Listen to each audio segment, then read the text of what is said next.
박두진의 도봉을 볼게요. 일단 이 박두진이라는 시인은 청록파 시인이죠.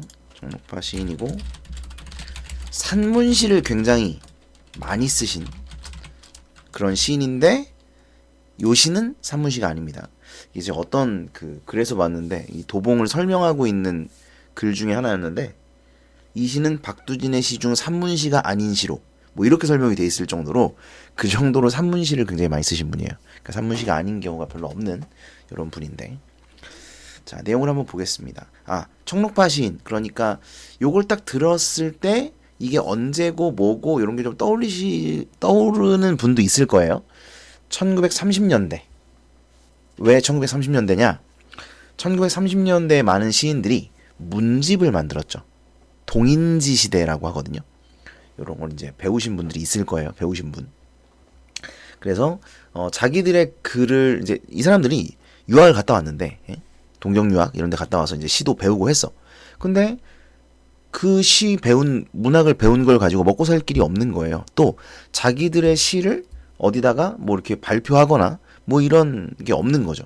그래서 이제 자기들끼리 잡지를 만들어 가지고 거기에 자기들의 시를 실어서 이제 간행을 합니다. 그냥 나눠주는 거예요. 뭐 돈 받고 파는 게 아니라 그냥 나눠주는 거죠. 그러면서 이제 어떤 작품 활동을 이어갔던 그런 상황이죠. 아무튼 그게 이제 1930년대의 일반적인 상황이었고 그러다 보니까 일제강점기 시대였던 거죠. 사실은 요게 그 수능 특강 보면 그런 문제에 보면 이제 보기에 그런 게 나와요. 일제강점기의 답답함을 표현한 시다. 이런 게 나와 있기는 하죠. 그런 보기를 바탕으로 작품을 이해해 주실 수 있으면 되겠죠. 자, 내용을 한번 보겠습니다. 산새도 날아와 우짖지 않고 구름도 떠가곤 오지 않는다. 그러면 이제 보시면 대꾸법이라고 제가 이제 미리 좀 다 써놨어요. 대꾸법이 사용되었죠. 그죠? 요 부분과 요 부분, 1연과 2연이 대꾸를 이루고 있습니다. 그 다음에 그러면 산새와 구름은 긍정일까요? 부정일까요? 보통 여러분 뭐 어떤 산이 있어요. 도봉도 산이죠. 원래 산 이름이에요. 어떤 산이 있는데 그 산에 뭐 사슴이 오지 않는다든가 아니면 뭐 산새가 오지 않는다든가 이러면 일단 다 부정이에요. 네. 원래 산에 있어야 할 것들이 없다. 오지 않는다. 이러면 부정으로 보셔야 되고 그렇다면 산새와 구름은 긍정으로 봐야 되겠죠. 긍정 표시해 놓은 거고요.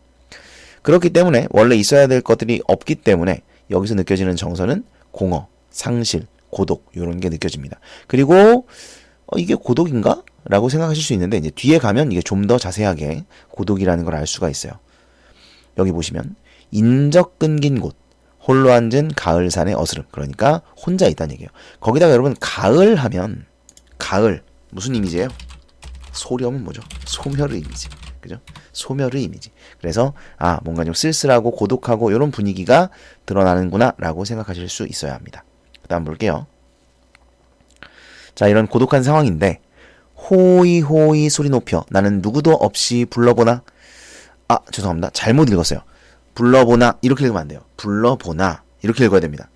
자 여기 보시면 쉼표가 있죠. 이게 나는 누구도 없이 불러보나 이게 물음표가 아니에요. 나는 누구도 없이 불러보지만 울림은 헛되이 반골고를 되돌아올 뿐 이런 뜻이에요. 이렇게 읽으셔야 됩니다. 그래서 여기 지금 이어지고 있는 거고요.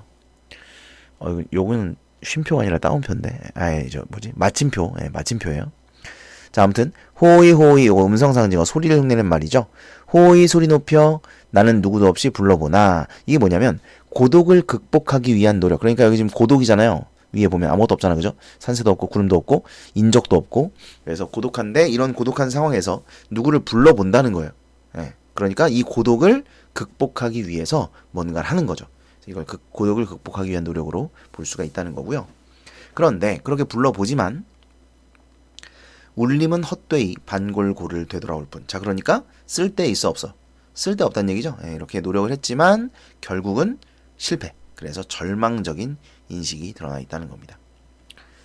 가끔 이제 체념적 인식과 절망적 인식을 혼용해서 사용하는 경우가 있는데 물론 이 시는 끝까지 어떤 희망이나 이런 건 없어요. 그래서 체념적 인식이라고 해도 틀린 건 아닙니다. 근데 여러분 체념과 절망은 좀 달라요. 절망적 인식이 드러난다 하더라도 그럼에도 불구하고 뒤에 가서는 희망을 노래하는 경우도 있거든요. 그러면 그건 체념이라고 보시면 안 됩니다. 네, 체념이랑은 절망은 약간 다른 거다. 절망할 수 있지만 체념하지 않을 수는 있거든요. 네, 뭐 아무튼 여기선 절망적 인식입니다.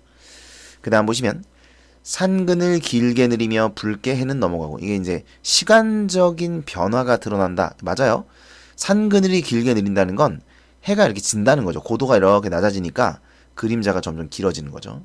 그래서 붉게 해는 넘어가고, 여기 붉게 시각적 이미지가 쓰였고, 그 다음에 해는 넘어간다. 해가 진다는 거니까 하강적 이미지고, 해가 지고 노을이 지고 하는 것은 이제 쓸쓸함과 애상감을 더해주는 것이죠.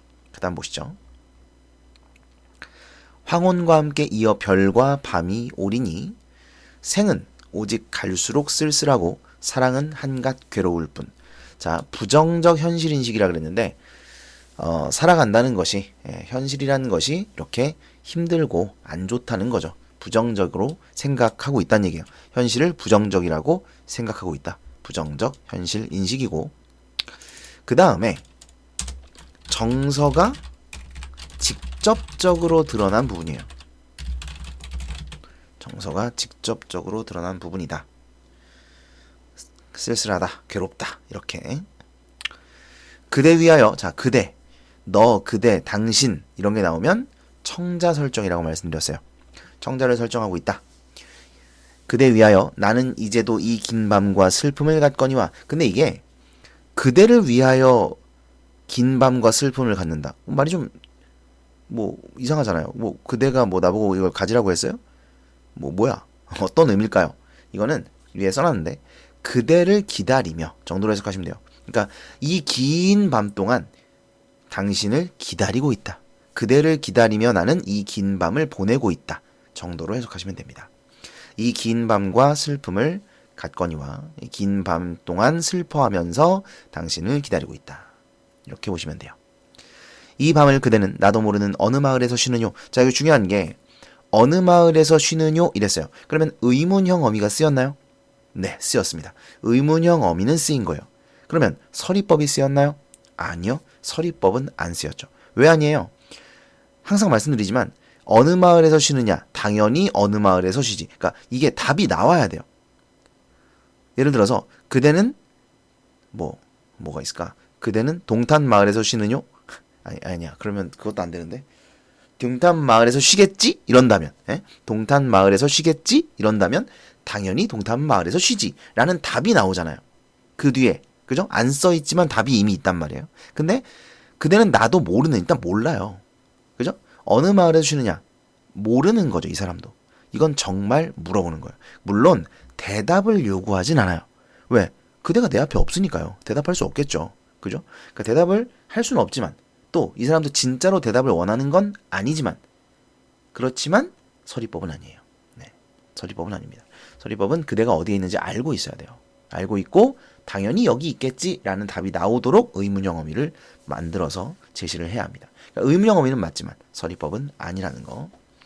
그리고 여기서 보면 이제 그대를 그리워하고 있다, 궁금해하고 있다, 이런 게 나와 있습니다.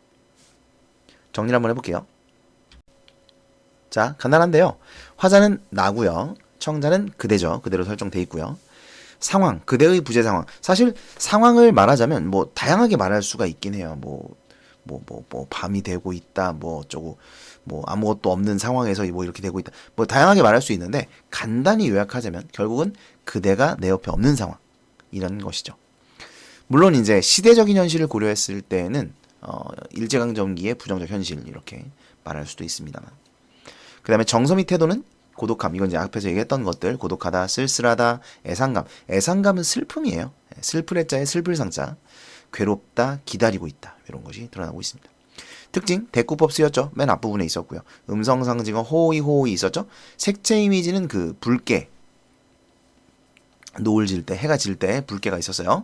정서를 직접적으로 표현한 부분, 생은 고달프고 사랑은 쓸쓸하, 이거. 생이 쓸쓸하네. 사랑이 괴롭고. 거꾸로 했네. 생은 쓸쓸하고 사랑은 괴로울 뿐. 이런 부분 있었다라는 걸 기억해 두시면 되겠습니다.